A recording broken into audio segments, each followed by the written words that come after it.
It's been a while, as attested by the weather. I'm no longer just in a t-shirt because it's too cold.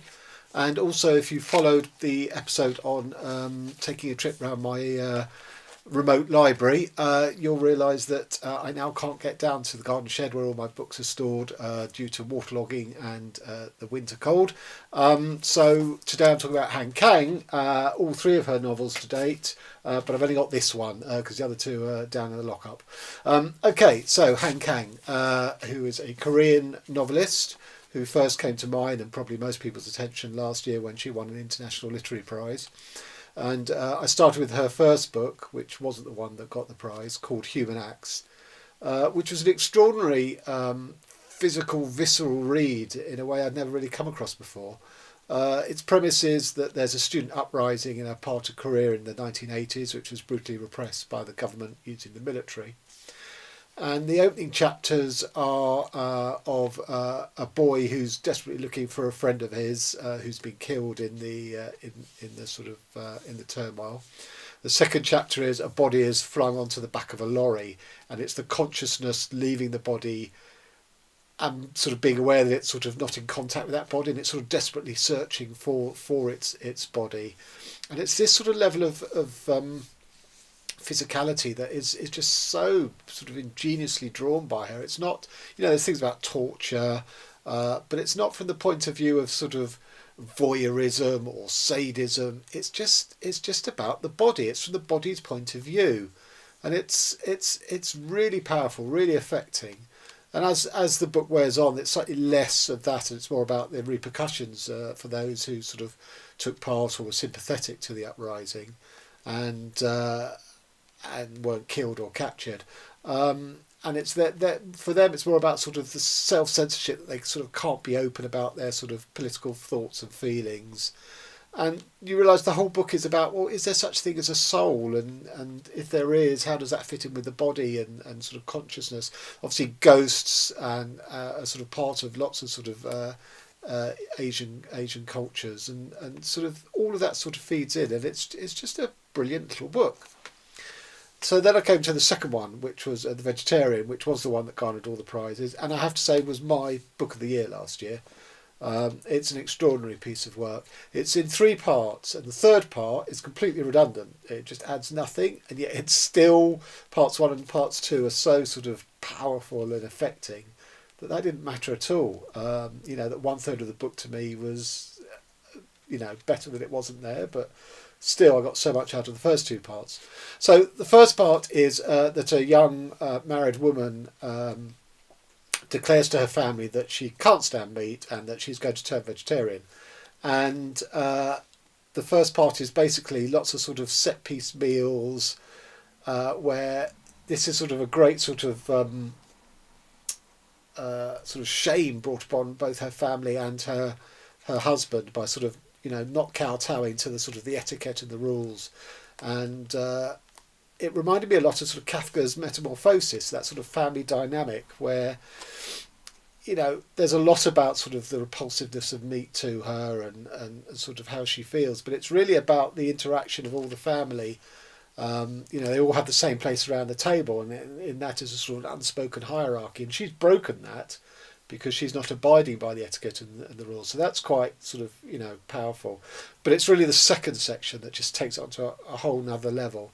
And in that section, she is so sort of repulsed by meat that she's repulsed by herself as a, piece of meat, really. And she wants to sort of not only be a vegetarian, but sort of become vegetative. She wants to sort of transform into a flower, a bit like Red Dragon by Robert Harris, although much more sort of finesse than that. And the way she sort of hits upon doing this is that she hooks up with an artist to paint her bodily as a flower, and that she will therefore transform into it. So that in itself is sort of makes you stop up short. But what's really clever is the artist who's doing this, basically he just wants to have sex with her. So she's turning herself into an idealised form of herself, but the artist, by painting, is also turning her into his idealised form by which he will have sex with her. So it's just tremendous sort of power play of the sort of the genders, and it's just so brilliantly rendered. You know, the description of her body turned into a sort of a visual flower at least, and her feelings, and trying to enter that sort of unhuman, sort of non-piece of meat, and yet the artist is treating her ultimately as a piece of meat. He's put on this superficial gloss of the flower, but he's really interested in getting beneath that and having sex with her. And then the third section, which I'm going to spend no time at all on, is so she, after all of this sort of breakdown, she goes to live with her sister, while she's trying to rehabilitate, and really there's not much happens in that. It just sort of shuffles along with very little energy or direction or purpose, it seems to me. But anyway, just stunning. So I was eagerly looking forward to her third book, which is called The White Book, which came out this year. Basically, I just want to read everything this woman writes. And she sort of does it again in this book. It's a very simple concept. It's lots of white things, both physical things and sort of symbols. So example, clouds, frost, snow, dogs, pure white fur dogs, white birds, white flowers, milk, salt. So basically, there's each chapter is, and of course the white page behind the black of text, because there is a bit in this book about her sort of writing. She's in Poland, which is not a country she's overly familiar with, and she's trying to produce this book. So you get, again, let's bring it up close, the sort of the beauty of the white background to the black text, which is what she makes her living from. And what you realise that this is a book about life and death, because white, in our society we take black as a sort of symbol for death, and in this book white and black get elided around death. So for example, it starts off with the white swaddling cloth for a newborn baby, but unfortunately that baby dies. It's very premature, and that baby dies within 2 hours of birth, and the white swaddling cloth becomes a white seer sheet, a burial shroud. And also the mother's milk, because the baby's born premature, the mother's milk only comes in after the baby's died. So the mother's milk comes in, but there's no baby to give it to. So these white things of life become very quickly associated with death. And the way to think of it, I think, is of the yin-yang symbol, because in the yin-yang symbol you've got the sort of the white of one has got a tiny spot of black in it, and the black has got a tiny spot of white. So within each they contain the seed of the other that will reverse it. And that's kind of what this book is about. It's about death, but it's also about hope in life, and sort of, I think it comes down to your personal temperament, whether you see this as a gloomy book, so you sort of veer to the side of death, or whether it's quite a positive book, that despite death life goes on and we still grow and progress. So just to give you a bit of a reading from this is from Yulan, which is a white flower associated with death.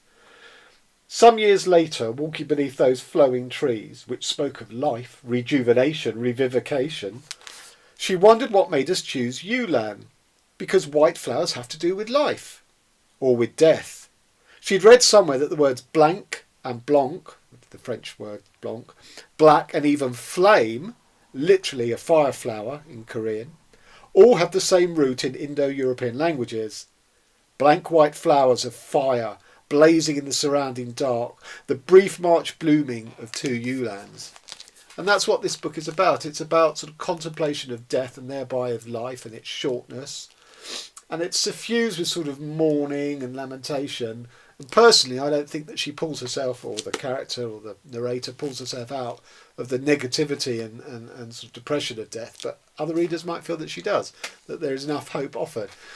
So it's a very simple, effective concept, beautifully rendered, so lots of beautiful imagery, but it's a bit slight. I was slightly disappointed. There's a sort of a fragile nature to this book, but it's not brittle. There's a lot in it. There's a lot to grasp hold of. But just somehow when you reach the end, it's like, I kind of wanted more of this, or to go and, to lead me on somewhere else. So I was slightly disappointed, but it's its sort of artistry is up there with the others. So it won't take you very long to read. Probably no more than an hour and a half if you, really sort of take it in and bask in the language. Just to say that Han Kang has a translator called Deborah Smith who works on her translate it from Korean to English. And Deborah Smith has a section, I think in the back of the Vegetarian rather than the Human Acts, but in one of them, where she talks about the art of translation, and it's a brilliant little insight into what translators do and how they preserve the sort of the metaphoric language of the original, which is quite an extraordinary feat. And I do recommend that you read that section at the back of whichever one of Kang's books it's in. Okay, thanks. So till next time.